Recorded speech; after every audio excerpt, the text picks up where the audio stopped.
The French elections have the European Union shaking in its collective boots. And North Korea threatens to sink an aircraft carrier. I'm not so sure about that, but I am sure that I'm Randall Terry, and this is Voice of Resistance.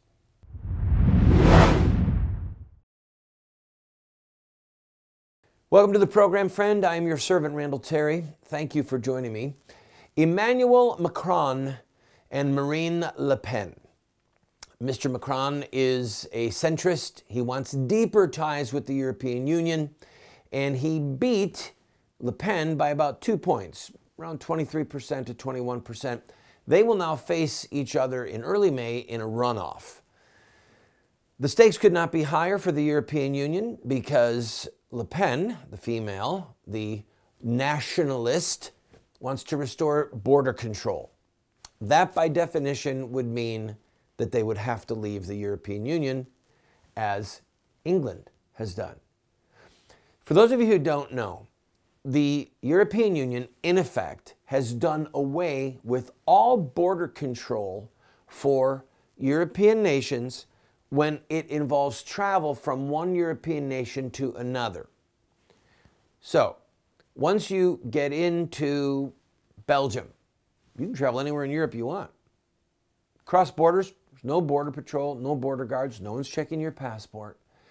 And this has a lot of thinking people shaking in their boots, because if a nation allows in certain Islamic militants, and that's what this is all about, make no bones about it, well, such as Germany has done, those Islamic militants can travel all over Europe.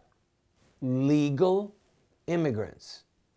And please remember this. The statistics show that the vast majority of Muslim terrorist attacks in the last 15 years, starting with 9/11, okay, most of them have been carried out not by illegal immigrants, but by legal immigrants, by devout Muslim men, and on occasion Muslim women, who are seeking to spread the message of reestablishing the caliphate, of imposing Sharia law, that there is no God but Allah, and that Muhammad is his messenger, etc. So Le Pen is saying, look, there are people, there are bureaucrats, there are government officials who are controlling, de facto controlling, who comes into France. And it's, generally speaking, not French officials. Just picture if we were involved in some bizarre union where anybody who came into Cuba, by definition, could come into America, or Honduras, or Argentina, whatever. Just that it was just open borders, north to south. Anybody could come and go as they pleased. We would be overrun. So Le Pen has a huge following. And this, well, it's got the banking people, it's got the stock people shaking. Now, the European Union stocks have gone up today on Monday, at least at the beginning, because the sense is that Emmanuel will beat Marine, all right? So Mr. Macron will defeat Ms. Le Pen, and it'll all be better. Well, first of all, that may or may not be true. We'll see. The killing of that French policeman by a devout Muslim on Friday made this election in part about national security, about nationalism versus globalism. And I have to tell you, because this is kind of funny, I have a master's degree in diplomacy and international terrorism from a military college. Right? A large part of what we discussed was globalism and terrorism. Again, this is funny, maybe only to an academic mind. Did you know that there is no definition for terrorism? There is no agreed upon definition, even inside of the US government. The FBI has one definition, the CIA has another. Same with globalism.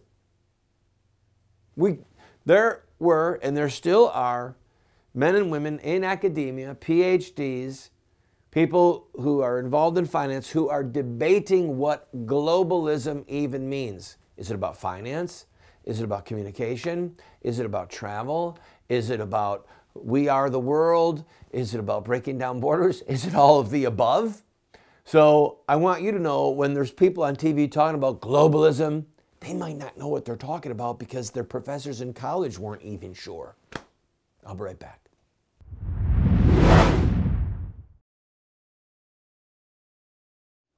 Have Muslim terrorists hijacked the peaceful religion of Islam? Or is there more to the story? The answer lies in the life of one man, Muhammad, the founder of Islam. Muslim terrorists see themselves inside a 1,400-year-old story, a narrative that focuses on specific events in the life of Muhammad. We are going to look at Muhammad's life using their most sacred literature. We will look at Muhammad at the Battle of Badr. We'll see him deal with those who mock him. We'll see the times when he used deception. We'll witness Muhammad's anti-Semitism. And yes, we will discuss Muhammad and his teachings concerning sex, slavery, and jihad. Friend, if you want to understand Islamic terrorism, get this series today.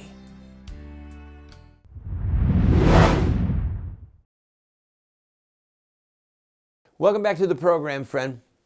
One of our crew is former military. We were talking during the break about, well, I remember learning a definition about terrorism. What was it?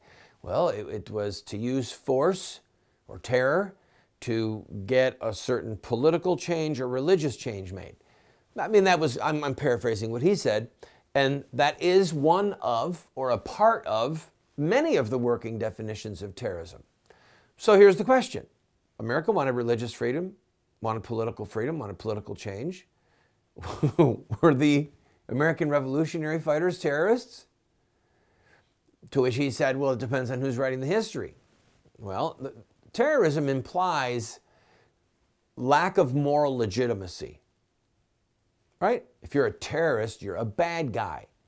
So if you live in Syria or in some Middle Eastern country and you're a Christian and a group of you Christians say, we're done being persecuted. We're done not being able to practice our religion. We are going to take up arms to defend ourselves and to try and get religious freedom and maybe the right to criticize our government, freedom of press, freedom of vote, something. Is that person a terrorist?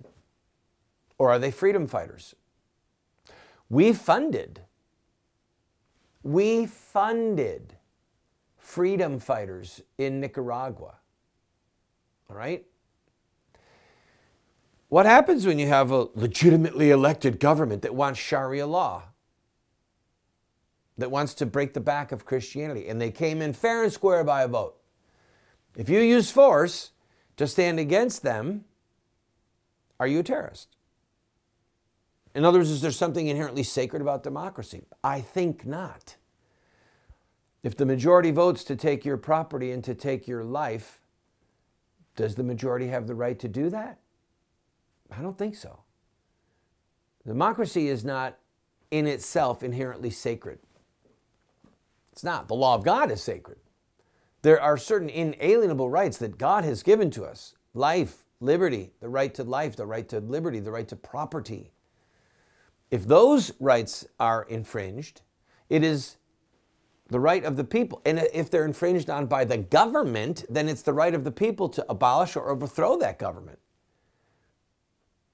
That's the American experiment in self-government, friends, that our rights are based on a higher law. Our rights do not come from the state, our rights come from God. Now, it's possible that King George III would have called the American revolutionaries terrorists. I just don't think that they were. But that implies an ethical component in what someone is fighting for. If you're fighting for liberty, as defined by Christendom, the Judeo-Christian principles laid out in the Old and New Testaments, taught by the church, okay? That's what liberty is. So if someone in a Muslim nation, Saudi Arabia, Egypt, says, I want to be free. I want to be free of hearing church bells on Sunday, free of hearing the public proclamation of the gospel. And we're going to shut down those churches that are ringing the bells, and we're going to stop the public proclamation of the Bible because I want to be free of that. Is that in fact freedom? No, that's oppression. It's tyranny. It's slavery. So we quickly devolve into a debate over the meaning of words. And terrorism is among those words. So the election in France is going to come down to globalism, whatever that means, open borders, shared currency, we don't get to control who comes and goes, multilateral treaties, governing board from the European Union telling us in France what to do. So they're going to come down to that, or it's going to come down to we control our borders, we decide who comes in, we decide who we throw out, we decide our own internal economic policy, and we decide internally what we will do regarding the threat of Islamic terrorism. And the blood is barely dry on the streets in France of the policeman who was killed. Barely dry of the various terrorist attacks. Let's see what the French do. This is going to be really interesting. Don't go away. I'll be right back.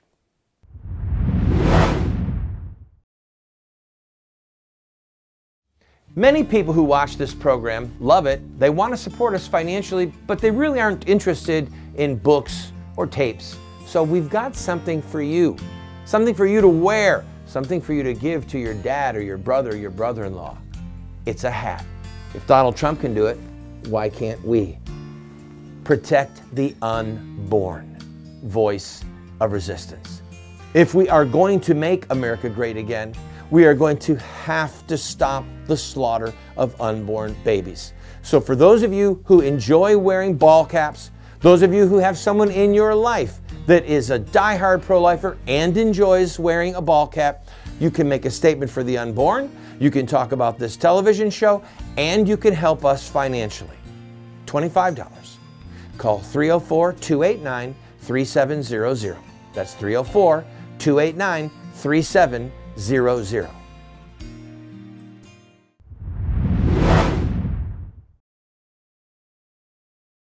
Welcome back to the program, friend. I'm Randall Terry. Remember, coming up after me is Wretched TV and Jay Sekulow. It's a delight to be with you on the Walk TV and this great lineup. All right, so let's move on to North Korea. Kim Jong-un, I just wonder if he's a drug addict.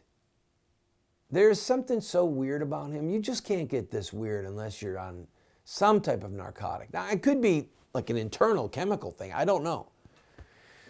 Anyway, he now is threatening to sink a U.S. aircraft carrier. Now, for the record, a U.S. aircraft carrier will in fact sink. In case there's anyone wondering, right?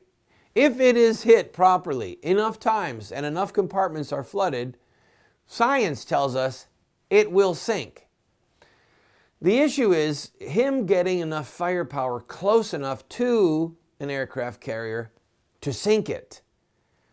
Because there are so many watertight compartments on our naval vessels that you have to flood multiple compartments before it will take on enough water to take that ship to the bottom of the ocean. So the odds of him being able to get a ship, a submarine, an aircraft or multiple aircraft close enough to an aircraft carrier to sink it, those odds are not good. those odds, scientifically, are really against him. And the odds of him being able to launch a missile from dry ground that directly impacts or is close enough to an aircraft carrier to sink it, those odds are really against him. Now, let's talk about North Korea's prestige and what is in fact going on. If you walk into a bar and you say to the biggest guy in the bar, I'm going to kick your butt. Come on, you want to hit me? Hit me. What are you going to do? Go ahead, show off. Show all the girls in here how tough you are. Come on, hit me. If you don't hit him and he struts out of the bar, all big-chested, he has bragging rights. Everyone in the bar might know he's a jerk, but everyone in the bar is going to start to at least question. Some, forget that, not everyone in the bar, but some people in the bar are going to say, why didn't he hit him? Man, if that was me, I'd have hit him. Someone talks to me that way, someone talking about my wife or my mother that way, I'm taking him out. And then you begin to have, some people in the room begin to have disrespect for the big guy in the bar who didn't hit him.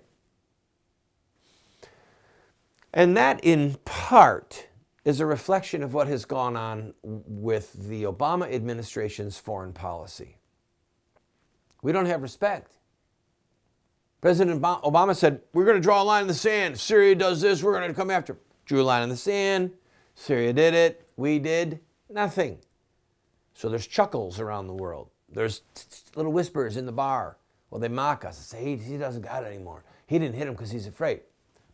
President Trump comes in and, boom, takes out the airfield where the chemical weapons were used. Less than 2 weeks later, kaboom, boom, boom, boom, boom, boom. Mother of all bombs dropped in Afghanistan, killing upwards of 100 devout Muslim ISIS fighters. Obama had those options. He did. Trump doesn't have any new military hardware. Trump chose to hit the thug in the bar.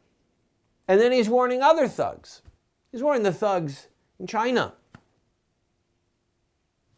He's warning the thug in North Korea. You saw what we just did in Syria. You saw what we did in Afghanistan. And oh, those weren't one-offs. We have actual arsenals with those bombs. In fact, some of them, even as we speak, are off your coast. And we're just not going to let you keep going down this path.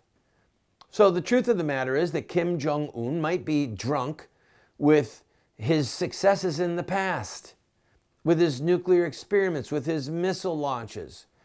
But there's a guy in the bar who he has decided to pick a fight with, who maybe is going to clean his clock.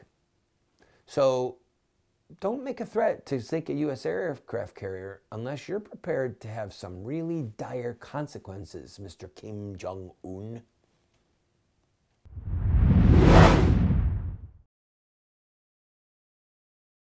What Would Mohammed Do? Islamic Terrorism Explained is the best movie series documentary ever produced on the life of Muhammad and Islam. How do I know? Because it's what critics are saying. John Moore, radio host and author, said, I learned more from What Would Mohammed Do about Islam and Islamic terrorism than I've learned from everything I ever read and watched in my entire life. Best-selling author Dr. Bill Warner said, What Would Mohammed Do is the best movie series, TV production on the life of Muhammad and Islamic terrorism that has ever been produced. Friends, this is what the experts are saying. No one has ever done what we've done. I encourage you to get 1, 2, 4 copies. Call 304-289-3700. That's 304-289-3700, or order it at the address or the website that you see on the screen. Friend, we have a series that will help you and those you love to have an impact on this country. It's called Insurrecta Nex. That's Latin for revolution against the killing of innocent people. This is the history, the philosophy, and the theology of social revolution in America. We look at the Stamp Act, the Boston Tea Party, the abolition of slavery, the abolition of child labor, women's voting rights, the civil rights movement.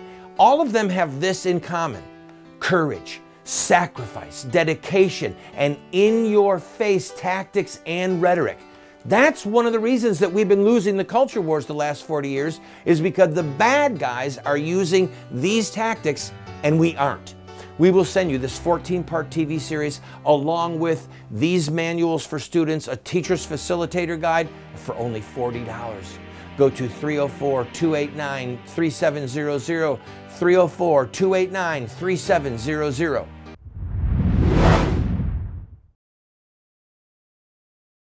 I hope you've enjoyed the program, friend. Litmus tests are pretty valid. They really are.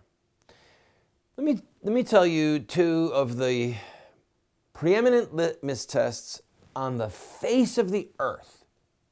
So if you look at these people over here who are into globalism and free trade and open borders, then you look at people over here and say, no, I don't think so. I prefer we control our border, that we control our currency. We get to determine who comes in and out. Let me tell you the three key litmus tests for the entire human race right now, especially for those that are in government. Are you ready? Take these to the bank. Number one, child killing. Number two, so-called homosexual marriage. Number three, Islam. A person's position on Islam. Those three litmus tests can tell you immediately if someone's head is screwed on straight or if someone's head is being poisoned by the very vapors of hell. Two of the four crimes that cry out to God for vengeance are the shedding of innocent blood and sodomy, the sins of Sodom and Gomorrah. So we have people in our government, in European governments, who are promoting child killing and so-called same-gender matrimony as if these were rights that had existed since the dawn of time. And that anyone that would try and stop that is the enemy. Okay, I'm the enemy. There's a good chance that I couldn't even go to Canada or something. I mean, just because of my speech. Literally, just because of my speech. So if you are wondering ever, is this a good guy, is this a bad guy, just look up their positions on the brutal murder of innocent human beings and whether or not two light bulbs screwed together make light. I'm sorry, that was a little obtuse. Whether or not you have a true marriage when there are people of the same gender. And then the third one is Islam a religion of peace? Now, our enemies at ISIS, who are honest enemies, they're honest enemies. Our enemies at ISIS, the Islamic State, they have made clear to letters to the West, in a rebuke to Pope Francis, that to assert that Islam is a religion of peace is ludicrous. To assert that Islam is not a religion of the sword is ludicrous. And then what ISIS does, and they just go on to quote Muhammad, to quote the Quran, to quote the Hadith, to quote the Sirah, and that's the biography of Muhammad written by Ibn Ishaq and other iterations. They quote these things and say, if you're saying that Islam is a religion of peace, clearly you don't understand Islam. You don't know our history, you don't know our theology.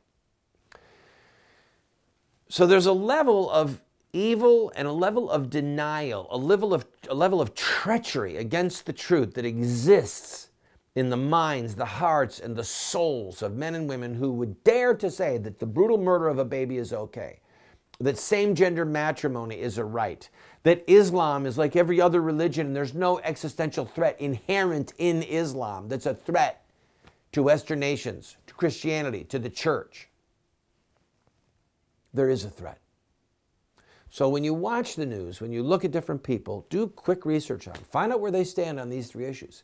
If they're wrong on two out of the three or all three, you know that they're messed up. And they usually come in a bundle. You'll very rarely find somebody who is maniacally pro-life and then in favor of same-gender matrimony and thinks Islam is a religion of peace. They're the really weird one. They tend to go in a bundle because their spirit is entrenched in an anti-Christian ethic. I'm out of time. We'll see you around. By the way, pray for us. We've got some big projects we're involved with. If you're enjoying the show, we're doing a documentary on Norma McCorvey, and we need help financially. So if you want to make a contribution to help us to do a documentary on Norma McCorvey, the Roe of Roe versus Wade, then please go to the phone number that you see on the screen or go to our website and make a contribution. And if you call that number, a lot of times you'll get me. God bless you.